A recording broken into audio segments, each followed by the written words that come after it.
सुनो ये बड़की भौजी कि यहाँ के बहिन के आई लव यू। भैया के फरमाइश ले लोकगीत के और अहाँ सबके गीत भेट जाए। डॉक्टर भौजी सर्च करबे तो हमारे गीत अहाँ के भेटत कि सुनो ये बड़की भौजी अहाँ के बहिन के आई लव यू।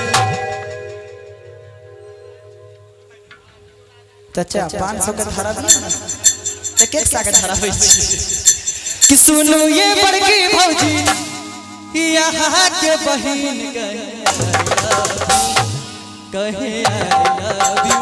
हमर बाबू सोना जानू हमर बाबू सोना जानू। सुनो ये बड़की भौजी सुनो ये बड़की भौजी यहाँ के बहिन कहे आई लव यू।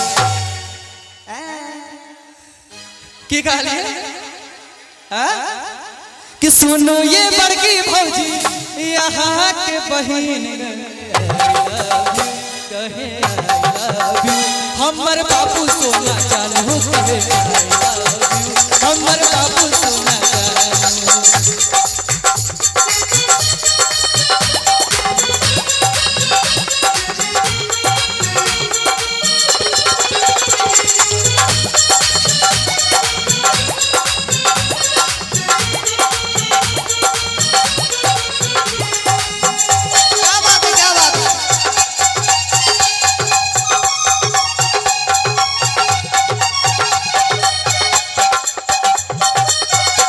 रही घूमैले आहा के नहिरा भैया के साली के अब पे छलना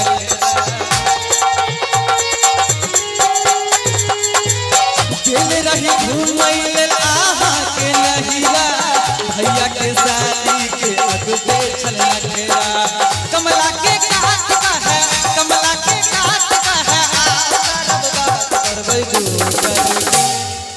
एक बार आहा से कहि तो कूटर कमला के काट का है आओ करबै बात करबै कूटर कर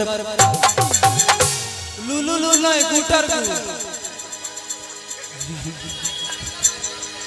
बजबै ना कि कमला के काट का है आओ करब बात कर कुछ लुलु लु गुटर गु कि कमला के काट का है आओ करब बात कर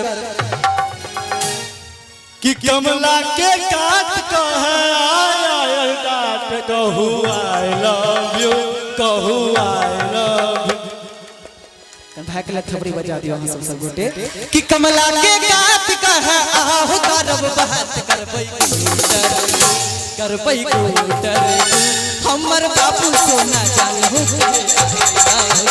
हमर बाबू सोना जानू।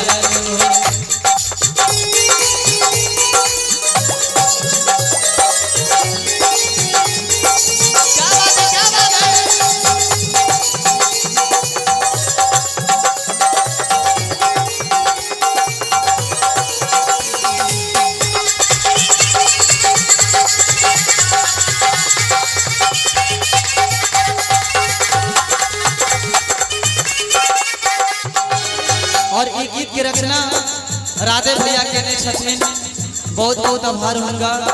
इतने सुंदर गीत लिखने छथिन रहिए हम कलकत्ता में फोन कर कहलखिन राधे भैया रोशनीटा गीत लिखने छी आइ पे गाबि दह और सच में गीत गठन के लिए अहाँ सब कन्या आशीर्वाद प्यार दिलिए। राधे के आँखी के नींद उड़े लगे प्यार के बहाने हमर दिल को चोरे लगे। राधे के आँखी के नींद उड़े लगे प्यार के बहाने हमर दिल को चोरे लगे।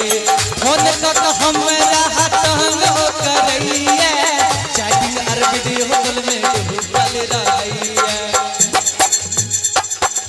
कहिया बन दुल्हन जल्दी बताओ